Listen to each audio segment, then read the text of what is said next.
What is going on, everybody? Welcome back to another episode of Quad Shop Podcast. As always, we're stoked to be here. Roan, what's going on? How you feeling? What are you sipping on? Tell me about it. Come on. Ado, great to be back for episode 21. Back with my partner in crime, doing our thing, mixing it up. Sipping on actually double shot iced latte. That's a double.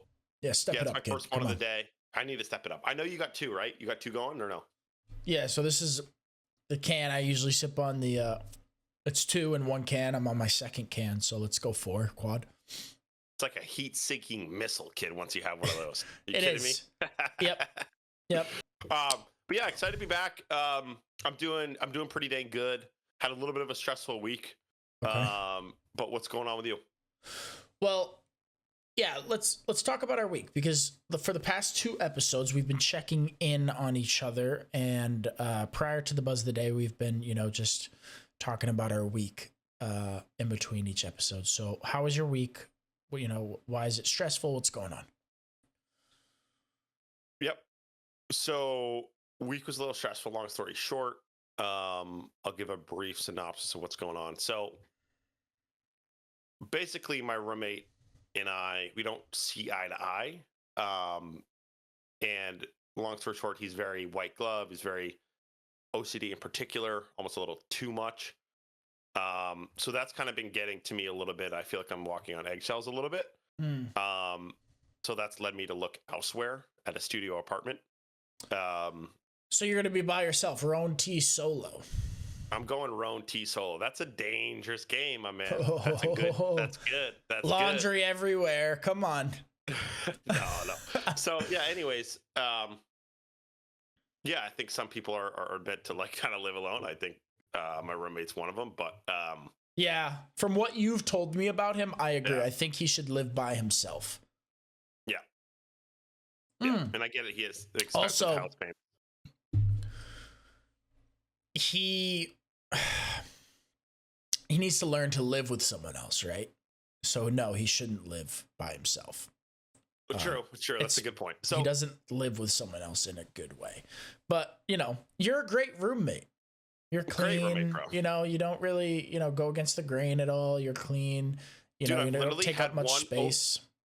In 6 months here, I've had 2 people stay over. Yeah, you're a G. You're a G. He hit the fucking lottery with you, especially in that area, and he should be grateful. And it's time to move on, Roan. I'm happy for you. Yeah. It's good. And then long story short, what kind of was the breaking point? I was like, all right, well, it was kind of on him. So I signed a 6-month lease to April 1st. So I'm technically not even on a lease right now for May. Like I could leave tomorrow. Yeah. Like I haven't signed any documentation or anything. Yep. So I'm not legally binded here or anything. What I'm going to do though is hopefully I'm getting this place with you first. I'm being courteous and respectful. So I'm like, okay, I'm going to give him 1 month and find a new roommate. Probably pay month to month. Probably pay my share for May, obviously. Sure. And then move in June 1st somewhere. But he'll have no trouble finding a roommate, but I will say this: he will have trouble finding such a good roommate like you are, and I think he'll come to see that. Who knows? I know he has a girlfriend. Maybe his girlfriend will move in with him. Who knows? Either way, it's not your problem, right? You shouldn't feel you pay a lot of money to live in your space, and basically you're confined to your room, and that's not okay. And you should be comfortable where you live. So it's time to flip the pancake, kid. All right. You want to sear? Let's flip it. Right now, I'm searing one side. I want to sear both. Let's go. Kind of. Yep. And now even cook. Let's get an even cook. So my week. It's funny. You're in the process of trying to move. I am going to address the elephant in the room if you're looking at the video version of our podcast. And I have a new setup. Yes, I have moved. I have left tiny house. No longer. It was a beautiful, beautiful place. I loved it. So grateful for my time there. And I have actually moved in with my 2 older brothers. And I haven't lived with them since we were kids. So it's gonna be a freaking party, to say the least. It's gonna be great. It's gonna be awesome. We're gonna find our flow, around each other, and we're all much older and more mature now than we were back then when we were all living together, and I think it'll be great. I think it'll be really, really good, and it'll be nice to spend that time with them. So that's something I am very grateful for. And I managed to fit all my stuff in my room, and I have like a closet now, and I have more space. I have a washer, dryer, dishwasher, bigger kitchen, more stuff for storage. Like, it's gonna be nice on the brain. Nice. Hey, I love that for you. Quick question: what are you doing with your king size bed? It's right behind me. I mean, see it back there? That's just the box springs. I don't have the bed in here yet. I'm literally in the middle of moving. I had to. Yeah, but we're still coming to you live for episode 21. Yeah. You kidding me? We don't fucking stop. Yep. So I literally just set up my podcast equipment like in a makeshift temporary setup in order to film right now, and tried to make my background look nice. But this is a rough draft, So I still am kind of scattered everywhere. Today is Sunday. We usually film on Monday, so thanks for accommodating, Roan. And for the rest of today, I'm gonna take time to organize and always accommodate. Yeah, I appreciate always you. Accommodate, bro. So yeah, the rest of the day, I'm gonna organize. I'm gonna situate everything and get all tidy. And then Monday, I also have off because I'm a barber, so it'll be nice to just kind of relax a little bit. Ease in. Ease Hopefully in. Get everything done. Get a nice transition. Yeah. So, that's my week. Work's getting intense. It's getting interesting in there. It's getting interesting. Yeah. That barbershop. I got one day I'll talk about it in there, but for now we're gonna let it simmer. All right. So one day we should have a episode just dedicated to your experience at that barbershop. Yeah. We might get hilarious, bro. Aiden, no, seriously, like that's a great idea. Aiden's time at so-and-so barbershop. It's getting busy in there, which is good. People are starting to fly in, and I'm like, nonstop cutting, which I love. I love it like that. It's nice to meet different people. Not that I don't love my regular clients, but it's nice to have different hair to cut and, different haircuts. I did a really nice cut yesterday, Saturday. Yeah, yesterday. One of my regular clients, his son, right? He came in and it was nice. It was really awesome. Middle part, right? So I had to leave the top very long. So the top went all the way down to his chin, right? And then his bangs were came up like that. So I had to section the whole triangle in front of this long top for the bangs. And then everything else I blended into the taper on the sideburns in the back of the neck. And then when I undid the section and pulled the top back and set the middle part, how he's going to style it, I just feathered that little line out, and then it sat perfectly, dude. And when I dried it and pulled it all back, the kid's face just was like, it was the best haircut he had ever gotten in his life. You know what I mean? And he was literally just lit up, and he was like, it looks so good. I'm like, yeah, bro. But it was cool because I was trying different techniques, and it was cool to see new techniques work. And it came out really awesome. So that was cool. Oh, yeah. Just a nice little reminder, okay, I love doing this. I love cutting hair. I love doing this. And when you get a result like that and then a reaction like that, it's awesome. So good week. Start building it. Good. Yeah. Good change, right? For you. Yep.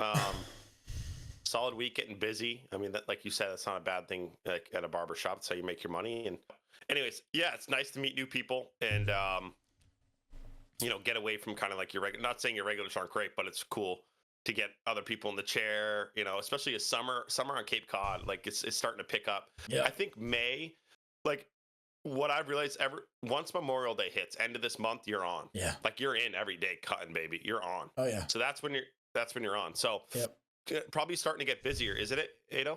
It's starting to get real busy, and I got that Italy trip coming up. I'm going to Italy for a week for the first week of June, which I'm very excited about. And so it'll be super busy leading up to that point. And then when I come back from Italy, it's just gonna be balls to the walls for the rest of the summer. So nose to the grindstone. Yeah. That's awesome. You're gonna have a blast. I forgot you're actually going. Yeah, That's awesome. Stoked, dude. It'd be cool. Heck yeah, that's coming up, dude. It's coming up next month. So yep, I leave a month from today, actually. Yeah, dude, you're gonna love it. It's gonna be amazing. Real quick, speaking of that, you gotta book your tickets out here for August. Yep. I'm gonna go visit Roan T in August. Get a little San Diego time and just see her. I'm gonna like get on my towel. Maybe I'll go, up, get a nice tan going. Sunny side up. Flip, sear it again. Yep. Hopefully we'll get some waves. But yeah, I need some San Diego in my life. So I'm going to go see Roan T out there. And we'll do some stuff, We're going to get it going. Fuck yeah. Okay, cool. So cover what's going on. Yeah, you got Buzz of the Day this week, right? So yeah, I got Buzz of the Day. All right, are you buzzing? Or? And I'm fucking buzzing. All right. As I explained, I kind of shared that story of like my life update, and then Aiden, actually, it's funny you're moving, and change is part of life, and I think successful human beings deal with change in positive ways, shall I say, or I guess ways that are the least stressful. And if you don't resist change, because there's no way of resisting change, life changes, right? Yeah. Then you can at least formulate and accept change and come to it with any change that is with a more healthy mindset, and just okay, this is what it is. Life is a ever changing game. So this is Buzz of the Day, and this is kind of based on what's currently going on with me. And then just in general, I wanted to share this quote with you guys. Anything from your end before I share? No. Okay. If you are unhappy, change something. Quit your job. Move. Leave your miserable relationship. Stop making excuses. You are in control. Okay. Okay, so the first thing that jumped into my head there, right? There's a difference between running from your problems and realizing something needs to change, right? 100%, bro. That's a great distinction. I'm glad you brought that up. Because, yes, change is good. Change is very good. If nothing ever changed, then we'd always be the same. And if you're afraid to change, then you're going to plateau. So I love that a lot. I mean, you have experienced a lot of change in the past, couple of years of your life, going from Portland back to Cape Cod, then moving out to San Diego, getting a new job, relationships, a bunch of stuff. So, I mean, and you're navigating that change with, I'm going to quote our book here that we're reading. Here we go. You're navigating that change with grit and grace. So you're doing a good job. Thank you, brother. Shout out Roan T. Hey, thanks, man. Thanks for that. But you're not running from problems. You're not in a place of fear, right? The reason you moved out to California was not because you wanted to get away from what your experience on Cape Cod was. Cape Cod, yeah. It was because you felt called to go out there. It was because you were intrigued by curiosity and destiny and fate and trusting yourself in your decision, right? I mean, it's a big decision to do something like that. 100%. And I think that's, like I said, it's an important distinction because, when life gets hard, right, you kind of have a fight or flight. And I guess part of that fight is like working through change effortlessly and taking the right steps to not run away from the change or problem. Is to okay, how do you smooth or kind of sand out and buff out that transition, right? That and kind of make it easier, right? A lot of people, I feel like it's easy to run away from problems and resist change just because it's new and there's that fear of that unknown, and that's what keeps us from ever kind of crossing that that bridge, right? It's okay, well, I'm comfortable. I really don't want to change, right? But maybe what people don't realize that maybe on the other side of that bridge, it's the most beautiful part of their life. Maybe it's best change they've ever made, right? Best decision they've ever made. So I think in life you have to make those decisions, even if you're unsure, even if you're, yeah, even if you're just kind of complacent in your current situation, I think like, yeah, I think taking risk in life, or at least some risk, is what life's for and what life's is about. Because um, I think life rewards you, when you make hard decisions, and I think at least even if it's not the right, like, relocation or change, then you learn something from it. You learn how you've dealt with that, like, under stress, and how you dealt with that situation, how you dealt with that change. You learn more about yourself, right? And this book talks a lot about it, like, Mm-hmm. um, you know, I guess I'll pull it up now, but basically, um, confidence like sits on experience, right? So like if you've experienced going through change and like dealing with it in appropriate ways, and like not letting it get to you, then you're just going to have confidence moving forward, and being like, when a big change happens, you're going to be better equipped to handle that, whether it's Right. emotionally Yeah. and all that. So I think life is always going to change, and I think it's might as well get in front of it and nip it in the bud and start to accept change rather than resist it. I agree. Change is a beautiful thing. Um, Something that relates to what you were just saying right there. It's like you become more equipped to deal with change the more you experience it. I really like that. And the example I'm going to use is like my first ever breakup with a girlfriend. Long-term relationship. Yep. Like that was heart-wrenching. You know what I mean? Yeah. And it was like I felt like I'd never make it out on the other end, never recover. It was so hard, like absolutely like treacherous waters. You know what I mean? Trying to navigate that. And then it wasn't that I cared less about my next girlfriend that I experienced, my next long-term relationship that I had another breakup, right? It wasn't that I cared less about her.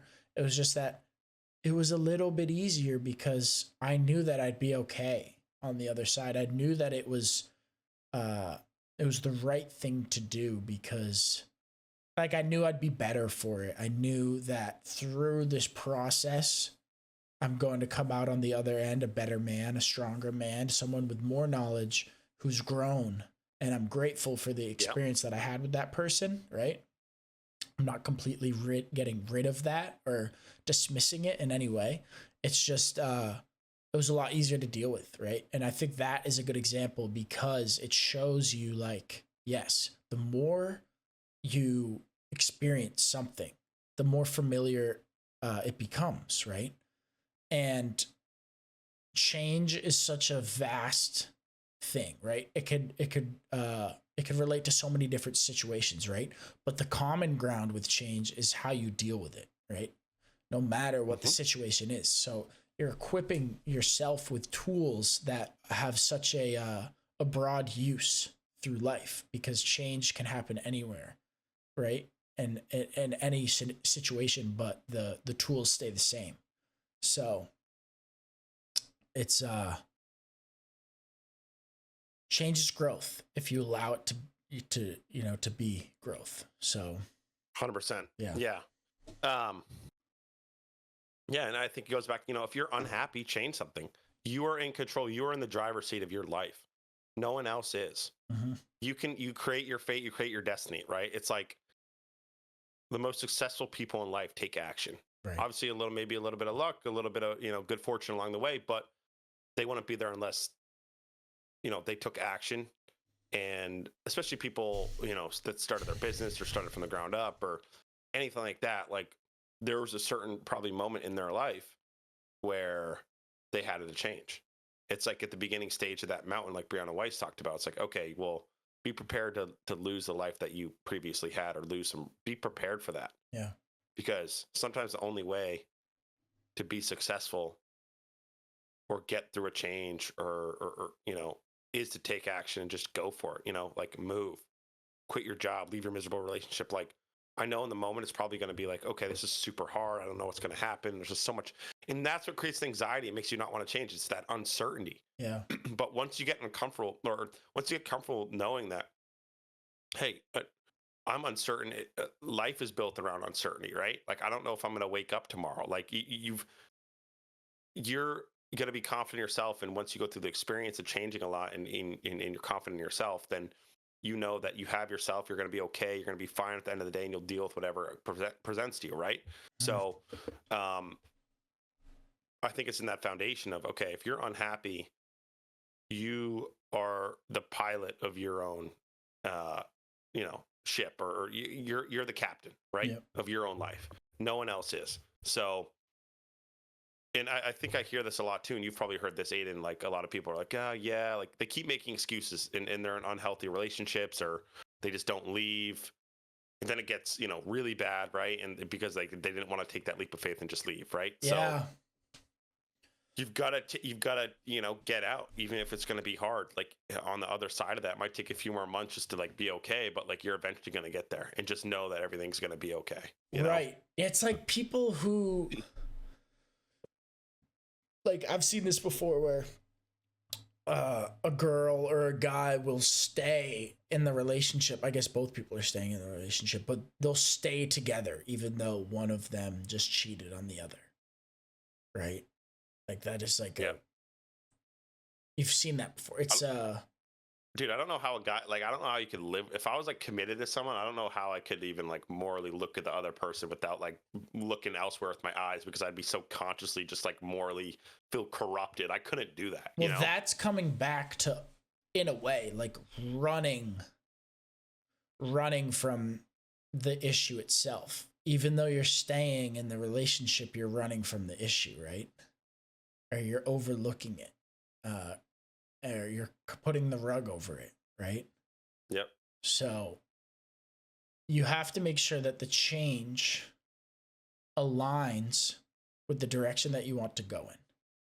And the direction that you want to go in is in the way of becoming the best and highest version of yourself. So ask yourself, if you're running from an uncomfortable situation, if you're running from something you don't want to deal with, or, ask yourself if you're changing, because what's the reason you're changing, right? And the reason should be and align with who you want to become, right? So yeah, I really like that as the buzz of the day, man. It's a good one. It's a good reminder. Because it relates to so many areas of life. And change can be massive and it can be small, And, like going way back to episode whatever, when we were talking about implementing micro shifts. Dude, I was just actually thinking about that. Small change. It's good. It's good. And yes, we talked about that in the same episode. Breakthroughs happen. Sometimes things like just, there is no more ignoring the change afoot, right? And it is just this massive thing that is in front of you, right in your face, and you can't ignore it anymore. It's like you just found out your partner cheated on you. That, that's a breakthrough. But then she said change doesn't come from breakthroughs, right? Change comes from the implementing the micro shifts. So now I'm just going to keep on this example. Now you decide to not be with that person anymore. And now you are building the coping mechanisms to deal with that situation. You're changing, right? You're no longer with that person. You're learning how to be without them, be by yourself, give yourself love, remind yourself that they didn't make that decision because of you. It was completely their own decision, So it's, it can relate to so many different things in life. And I love that we're both going through such a big change right now. It's perfect. I know. Isn't it funny how it aligns, right? It's like, I thought, I was looking through it yesterday. I'm like, what can I come up with, like, full transparency for the buzz of the day? And it really resonated with me. Mm-hmm. I think we're just too old right now.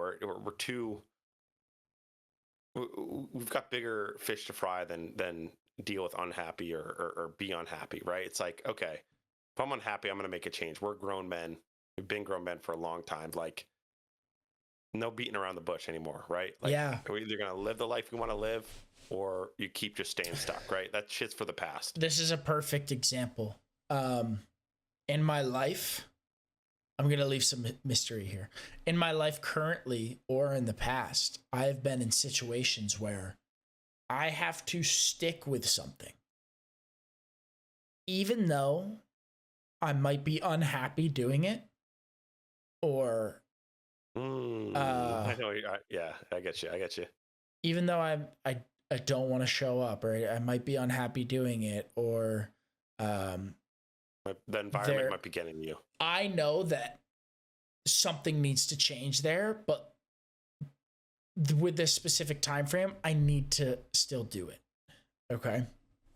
So sometimes things, you can't just run away, like quit your job, like you said in the buzz of the day. Sometimes you can't just quit, right? Or sometimes you can't just sometimes it's easier to break up with someone because you don't want to put in the work necessary to, cater to that relationship. It's easier to just give up and leave.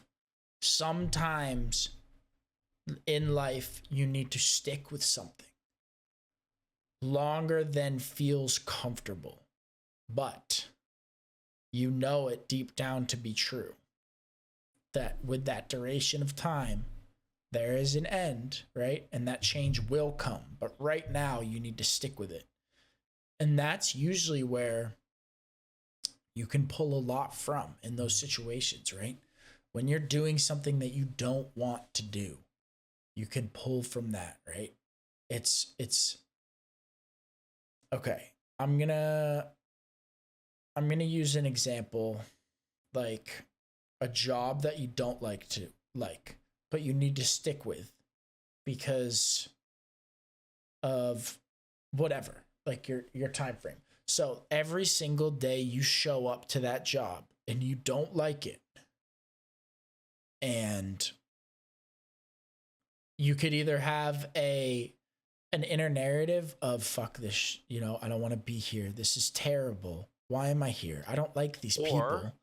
Or you can be like, all right, this is a perfect opportunity to exercise strength, mental fortitude, protecting my energy, being a light in the dark, or, this is an opportunity that life has given you in order to exercise these things that might not have a lot of opportunity to exercise, right? So it's perfect. Yeah, these muscles you deal, like just this book, like Do Hard Things, this book talks about is get in hard situations and deal with it.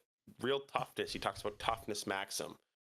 Real toughness is dealing with issues in a mature and way that doesn't present you as a weak individual, in terms of not freaking out, handling high levels of stress, and still doing like your thing, right? And still living your life, right? Right. Because you're viewing it as a challenge. Still being able to get through and look at the positive, even in a very dim and tough situation. So I get exactly what you mean. It's like, okay, well, in life, right, you can look at the negative if you want, but why don't, I always try to do this, and I think you do too. It's like, well, why don't I just look at the positive then?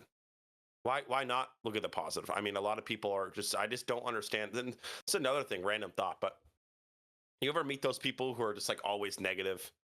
Yes. And it's just like always saying shit. And I'm like, why would you do that? First of all, it's not an attractive personality. It's not like a great look. And then second of all, it's like bringing you down. It's like, why not be in a good mood and let shit roll off your, like, you got bigger battles, bigger fish to fry, like I mentioned, that analogy. It's like, let some shit roll off pick your battles wisely. Don't let some shit roll off your shoulders or tongue. It's like, why don't look at the positive? At least most situations, some things are actually poignant and sad, but like, all right, well, I'm dealt these cards, deal with them. Yeah. What are you gonna go dive into the sand head first and go hide? Like, you don't have you can't do that. We've all been there though. Every single person have been there, right? And some people like to sit in it more than others, right? And it becomes like a comfort zone, I guess, when you have these negative feelings and you show up in a negative way, and that's your energy, right? It becomes your whole personality. I've met people like that where I know every single morning you see them or you cross paths with them, or every time it's the same thing, right? It's like a negative outlook on everything. And yes, we have all been there, right? Sometimes it is so hard to let it roll off your chest. Sometimes it is so hard to have a positive outlook, right? And it's also good to look at the negative, right? Sometimes it's good to be able to understand and perceive the negative in that current situation, right? What is bad about it and why is it bad for you? Because that's going to help you understand, right? And maybe you can try and remove that from your life, you know? So, yes. I guess a good example of that would be the same one, like a workplace thing, right? So we're going to stick on that example. You're at work and it's somewhere you don't want to be. You don't like the people you work with. It's a negative work environment and it's unhealthy. What are some positives that you can pull from it, right? You're gaining that mental fortitude. You're exercising your strength. What do you got? I guarantee you're going to get in a situation where people around you are negative. You don't like the environment you're in life, in general. You're going to be in that situation again. Always. Right? So everyone has to deal with that.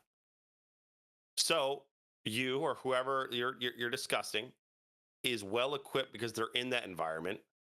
And it's like, okay, I'm in another environment like this. Maybe it's just like out in public and you just see some shit going down. You're like, they're just talking. You're like, you understand how you can internalize it so you don't get affected by that energy, or at least do your best. And then also process it where it's like, okay, that's their shit. That's just them.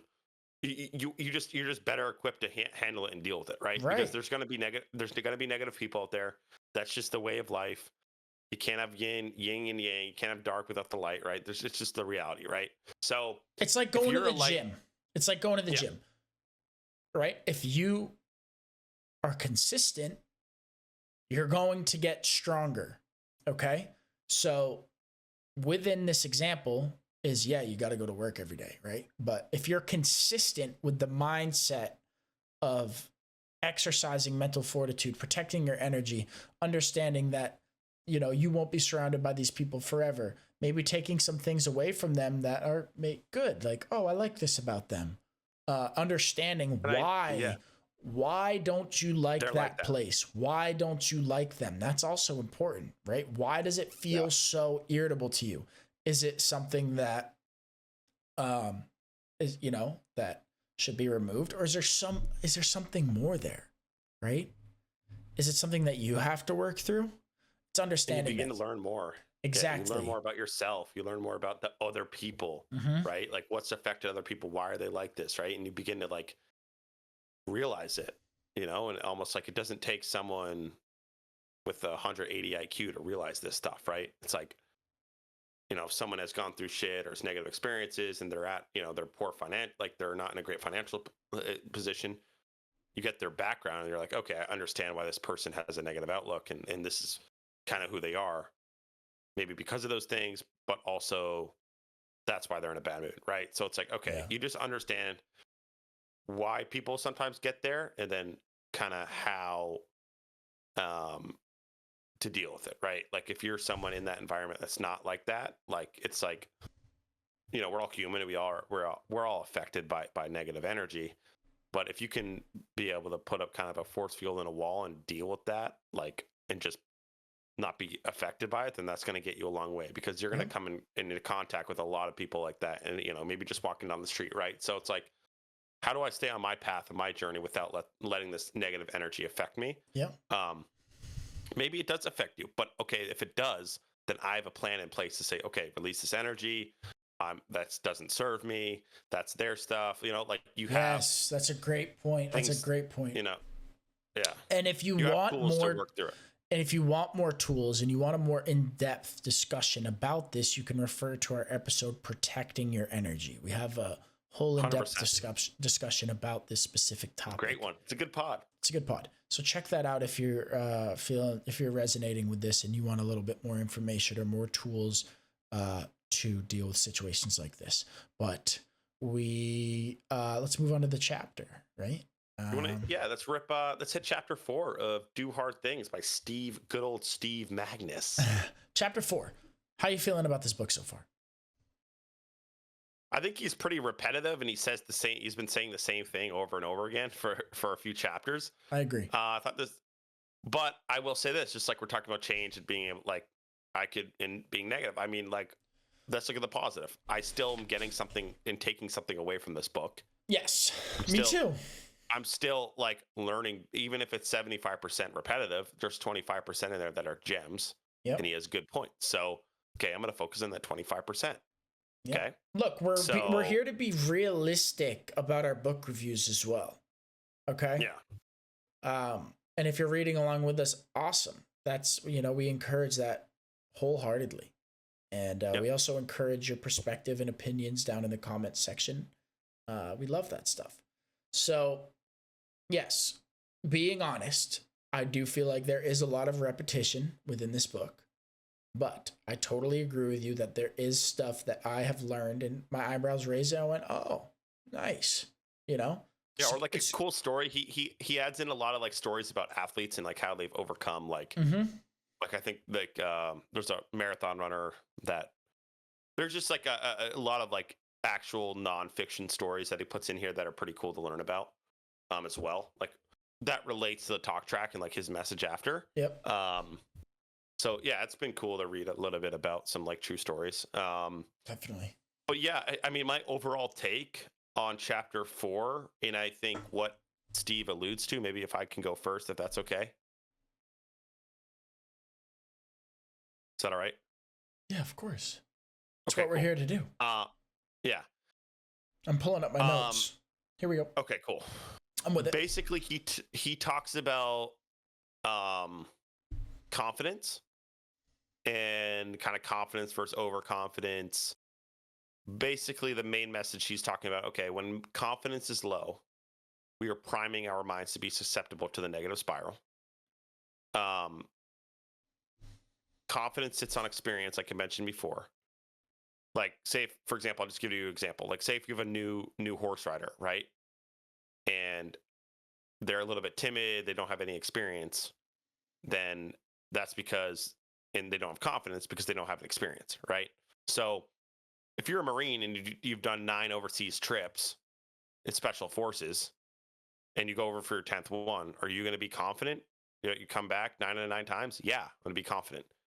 If you're a Marine and you've gone overseas and done maybe one deployment and that deployment turned out like shit, your gun jammed, or you saw one of your buddies die right in front of you, are you going to be confident? Hell no. So if you have a positive experience and your 9 out of 9 deployments in, it's going real smooth, then you're going to be confident. But if you don't have any experience, plus it doesn't go well, then you're not going to be confident, right? So it's like, it talked a lot about confidence, and which I do. The one thing I'll say is I do agree with what like Steve mentioned about confidence and everything. I believe in a situation like he said, basically, if you're overconfident, it can help a little bit, but only if you have. It's about that inner confidence and experience. The one thing I disagreed with was, I believe in a situation you are forced into or must face, I believe you have the best chance of passing that challenge if you're overly confident rather than not confident. If it's something you've never done before, right? Because it's like, you're not, if you have those negative thoughts and negative associations, you're not confident, then the chances of passing that in the first try are not high compared to if you're confident, right? Yep. So that's one of the things I took away from it. It's like, I get it. Like, well, here's the thing. Self-esteem is contingent, like, and confidence can be, sometimes misleading, but that's what I'll say about confidence. Yeah. So what do you got? To touch on what you just said and the thing that you disagreed with, what he's saying is the overly confident people that show up to whatever scenario it is, and then are faced with, I'm going to use the example that he used in the book. Someone who has a exam, right, for school, and they're overly confident about the exam. They get through 10 questions, cruising through it. They're doing good because, you know, they're confident and they do have some knowledge on this topic.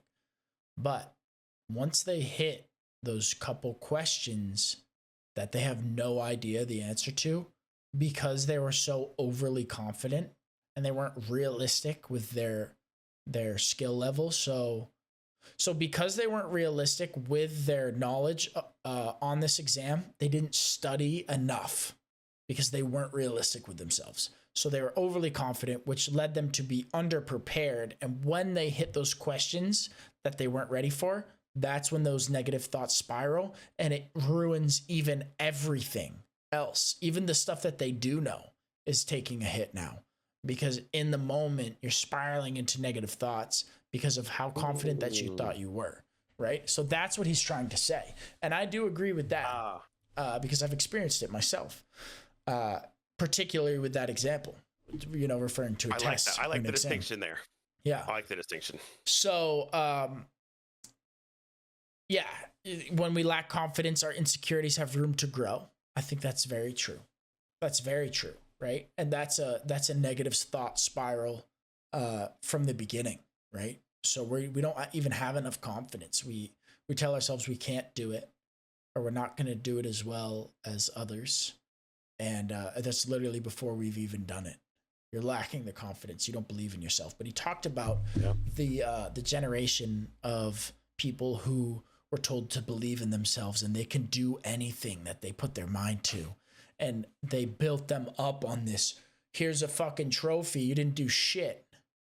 We're going to bump your grade up to an A because no, man. Okay. Understand or undeserved rewards. Quoting from the book. Undeserved rewards. It's like giving a fucking dog a treat after they bite someone or they shit on the carpet. You know what I mean? Oh, Flipper, here's a treat. Nice, you shit on the carpet. Here we go. hey, Rooster, there you go. Hey, Roo, kid, Roo. What do you know? Fucking shooter, right, kid? Going back to the low confidence, I'm quoting the book again. When our confidence is low, our toolbox shrinks. So we could be fully equipped to deal with the situation or partially equipped, right? Sometimes we're not fully equipped to deal with the situation. But being confident comes from within, right? And that's what he's talking about. It's not the external bravado, fucking puff your chest out, kid. It's Tony Bellini, you know? It's not that. It's not that. Yeah, you're right. It's understanding the reality of the situation, and this refers back to last chapter. And yes, it is getting repetitive, but it is very true. And he's solidifying it in a different way because he's referring to confidence now. So it's understanding the reality of the situation, okay? And it's knowing how your skill level matches what the situation demands. So if you know you're vulnerable in a couple of areas and you need to improve on them, that's what you're going to do. He talked about LeBron James and how he incorporated a new style of training into his practice. And he was jumping off of his non-dominant foot and shooting with his non-dominant hand, right?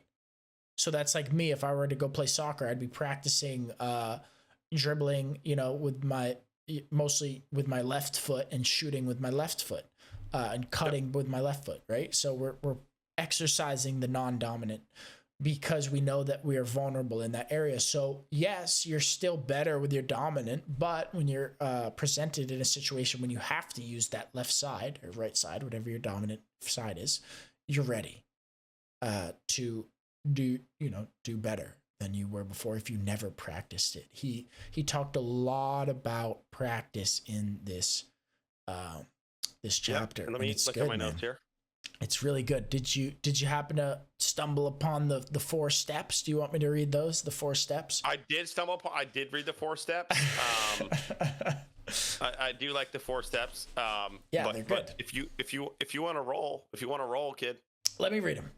Okay, so I'm not going to deep dive into each step yet. I'm just going to read them. So there's 4 steps. And step number 1 is lower the bar and raise the floor. Step number 2, shed perfection, embrace who you are. Step number 3, trust your training, trust yourself. And step number 4 was develop a quiet ego. Okay, so let's touch on step number 1, lower the bar, raise the floor. Okay. So your bar, your expectations, up here. Let's lower them a little, but then let's raise the bar. Let's raise the floor. Let's raise the floor. Let's raise our foundation. Let's work on ourselves, right? Yep. And this is a good example that he used a way that you could incorporate this, right? He talked about a runner, and let's say a 1 minute mile time. Say someone's their best mile time is 5 minutes and 30 seconds. That's the bar. But what's the floor? Okay, the floor is when you show up and you're fucking feeling like shit, but you still show up and you try and do it. Say you're hitting 6-7 minutes. Now, where's your psyche at, right? Where are you tapped into mentally? Yep. He talked How about instead. Here we go. If you don't mind, here we go. Instead of working on that attitude, instead of working on, you feel great, you treat yourself like shit, but it's unrealistic with that same negative attitude or that same routine to raise the bar on that mile time without raising the floor, right? Because how are you going to hit that or lower your mile time if you're not changing anything, whether that's diet, sleep, if you're not doing anything to improve your performance, right? Yeah. It's so we talked about this a little bit in chapter 3 and a little bit about, chapter 4. It's like, okay, set appropriate goals, which I agree, right? Mm-hmm. And obviously he said something in chapter 1 about, solution is high expectations and sorry. Basically what he's talking about in this book is like, okay, set realistic goals. And then in this, he kind of parlays that into set realistic goals, but don't raise that goal height if you're not changing the floor, the foundation of who you are. Yes, because so I'm going to go back to the 5 minute and 30 second mile. If every single time, say today I hit 5 minutes and 30 seconds, oh my God, I just broke my record, my own personal record. That's amazing. Tomorrow I go show up and now I just hit, 5 minutes and 50 seconds. And I'm like getting into a destructive thought pattern.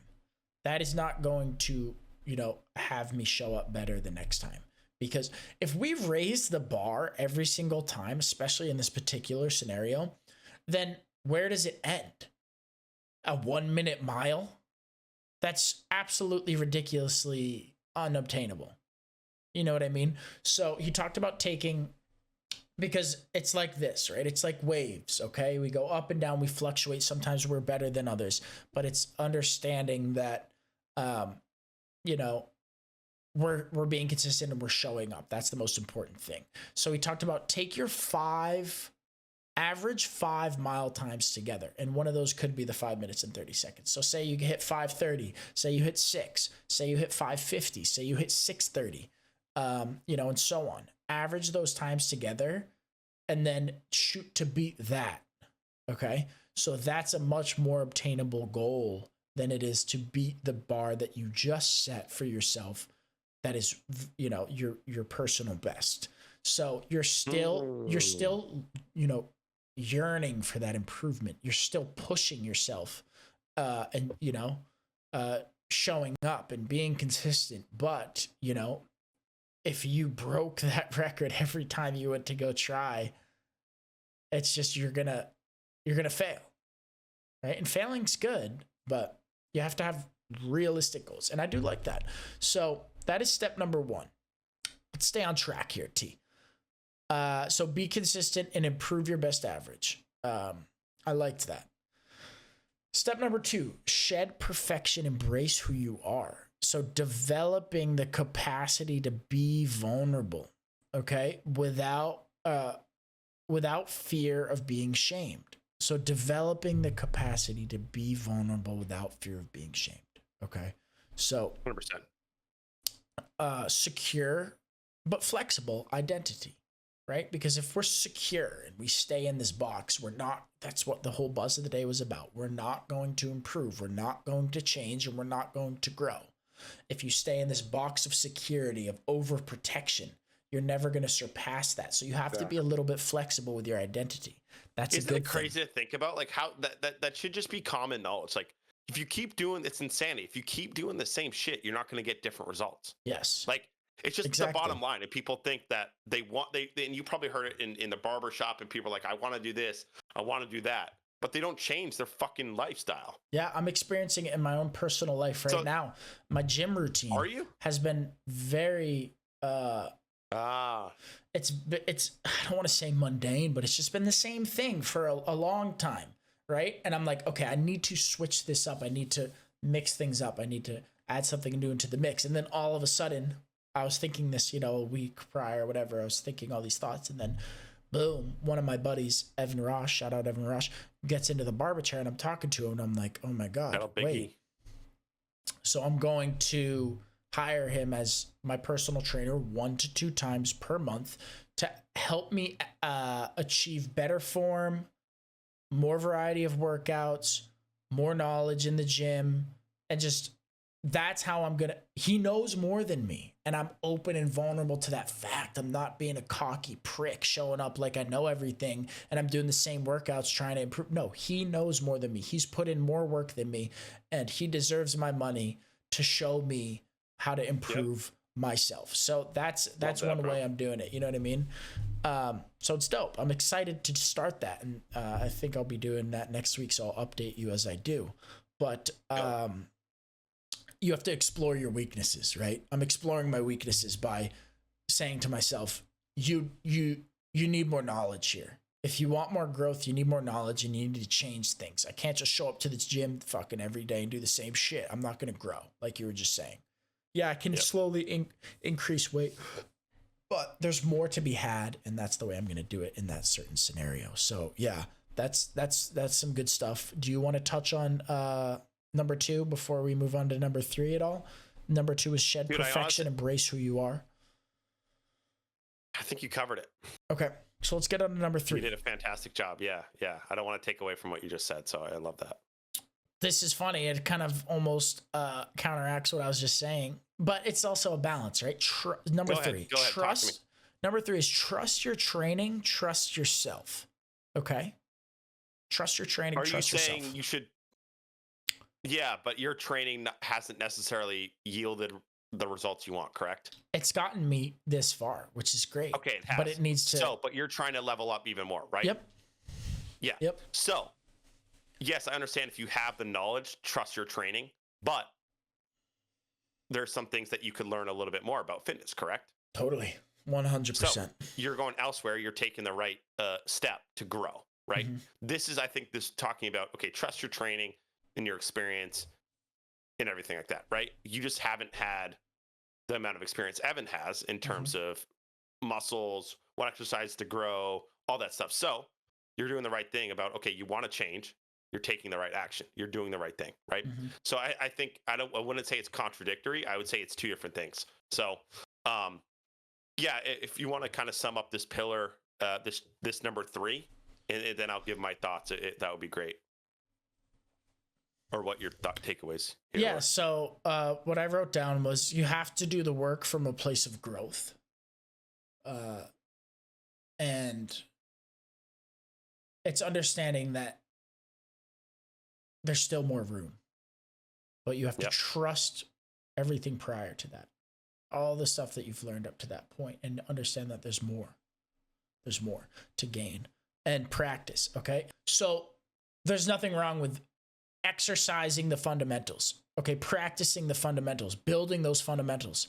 That is so important. You need to do that. You need to do that because the fundamentals are your foundation to whatever endeavor you are embarking on.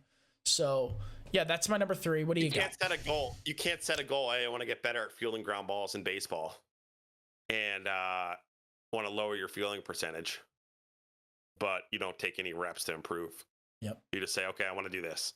Yep. You have no plan of actually And that's the getting there. fundamental, right? Ground balls. That's the fundamental. Yeah. I see Bren's out there hitting ground balls to Rowan right now. You know, dude, I know, right? So it's like, yeah, it's got to be have a basis in reality. It's got to be grounded within reality, right? Yep.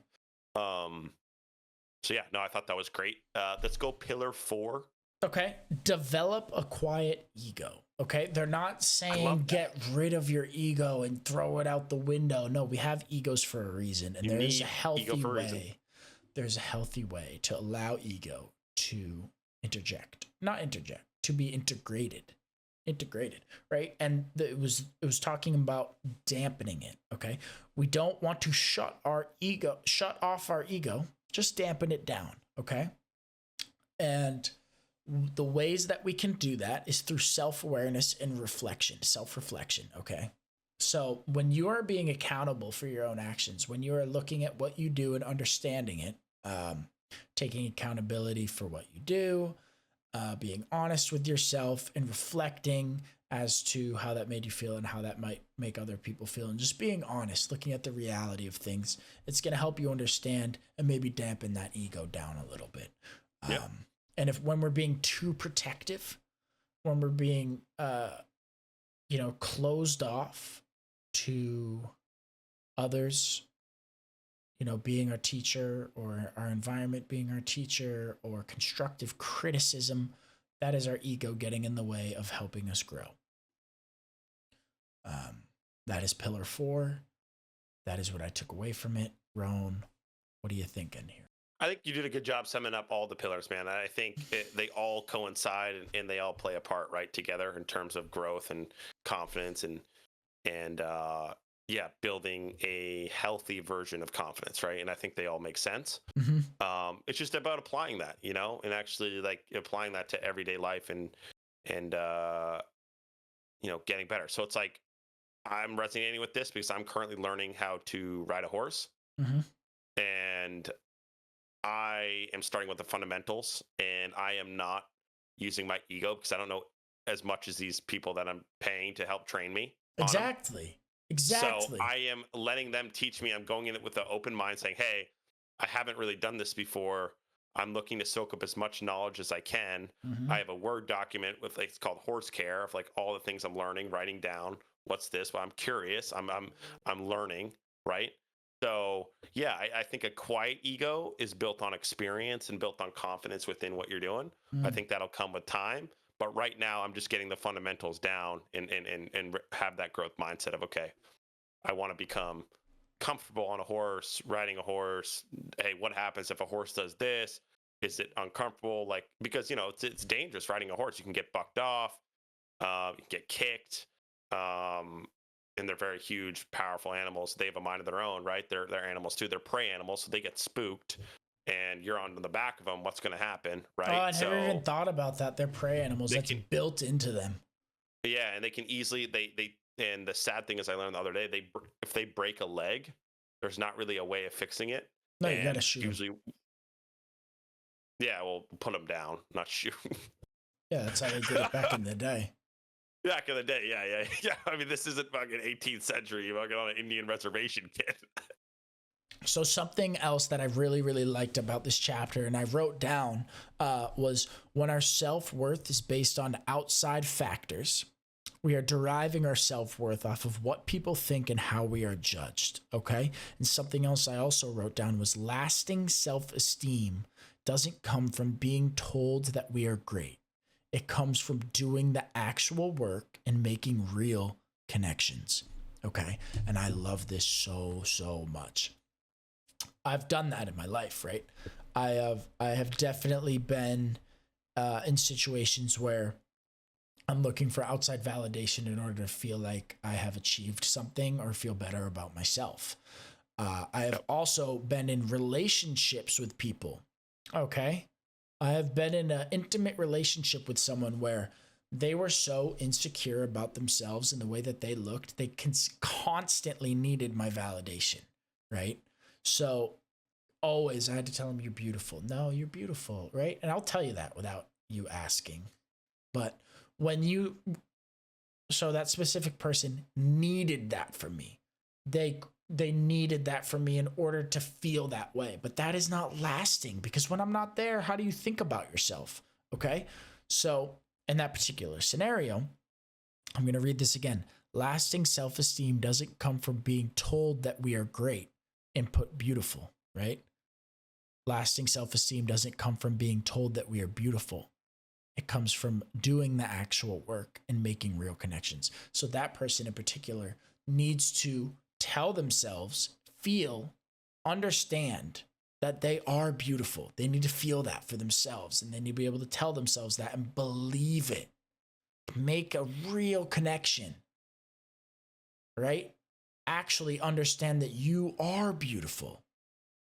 Okay, you don't need my validation. I'll always give it to you, right?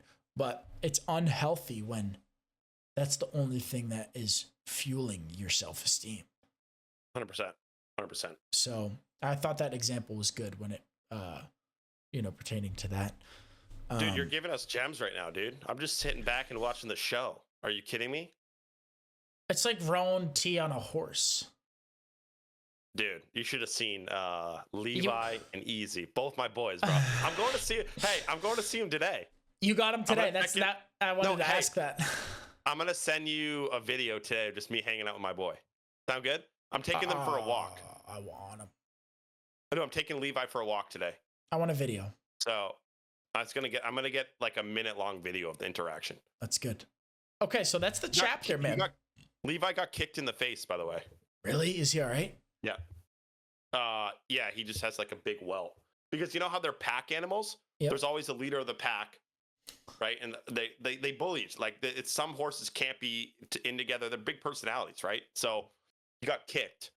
But he's doing fine. Remember when? Okay, so me and Ronan went to Hawaii together, and as a gift to Ronan, I purchased a horse tour for us. Because I was low on funds. Well, no, it was also just because. No, because you're the man. Because you're my boy. So we went on this horse tour, and his horse was a little brown horse, smaller than mine, named Ikaika.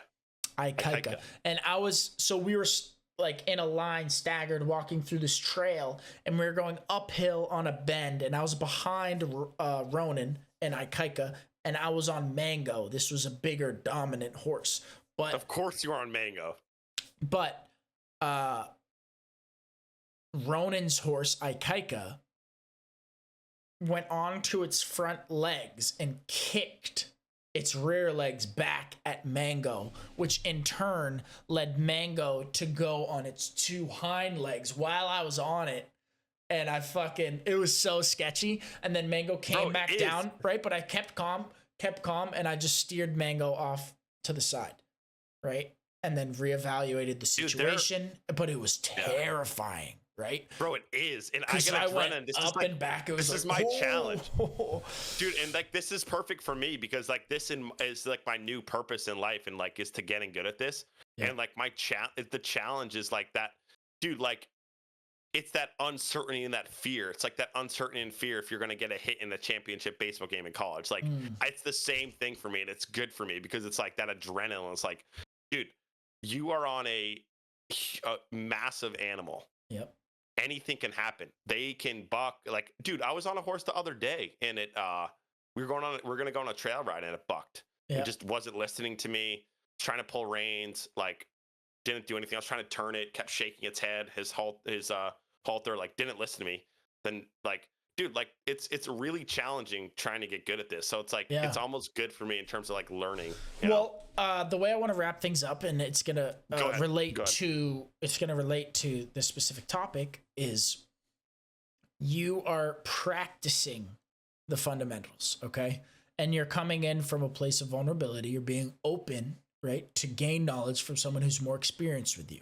You're understanding the reality of the situation, where your skill level sits, and where the demands of this particular situation stand. So you're understanding the reality, you're understanding, and you're gauging your confidence level based on that, right? On experience. based on your experience, which is still low, but you are putting in the work, you are building the fundamentals, and you are practicing. So this this is perfect for that particular scenario. So it's good. It's really good. And just I feel like utilize this information in that way, and it's good. And I'm doing it in the gym, right? Because I've spent a lot of time in the gym. I've spent a lot of time in the gym, but I'm being open about the reality of the situation, and there's more to gain from that. So 100%. Everyone go check yourself and remember that the fundamentals are there for a reason, and practice them. Okay. And then practice your weaknesses, be open about your weaknesses, and understand that there is more room to grow, and gauge your confidence off of the reality of the situation. So that's your great experience and where you want to go. Yep. That's a great way to wrap up this chapter, and in turn wrapping up this podcast, episode 21. A lot of good stuff in here, guys. Be on the lookout for some reels on Insta, quadshotpodcast.net. Leave us a comment, what you like to see, what we're doing well, what you think could be improved. Just we're in this together. You guys are part of the Quad Shot family.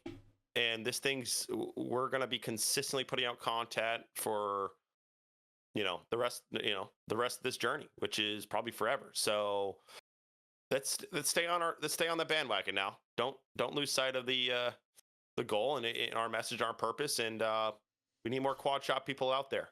Let's gather. Let's go, baby. Yep. Let's gather. We're going to keep cooking. So we're here for you guys, and you are here for us, and we appreciate you.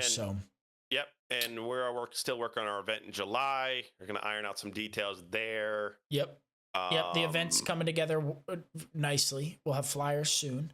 We still have some T-shirts left. So let me know. Speaking of that, you want to send me out my merch, kid? Yep. It's Sunday. I'll do that Tuesday when I hit the post office. I got to send Ron T his merch. He'll get it. I'm going to be rocking it. I know. I got mine in the wash today, all the shirts. So that's why I'm not rocking that merch. So you're just going green? Just green. So yeah, that's a perfect way to wrap up this pod, man.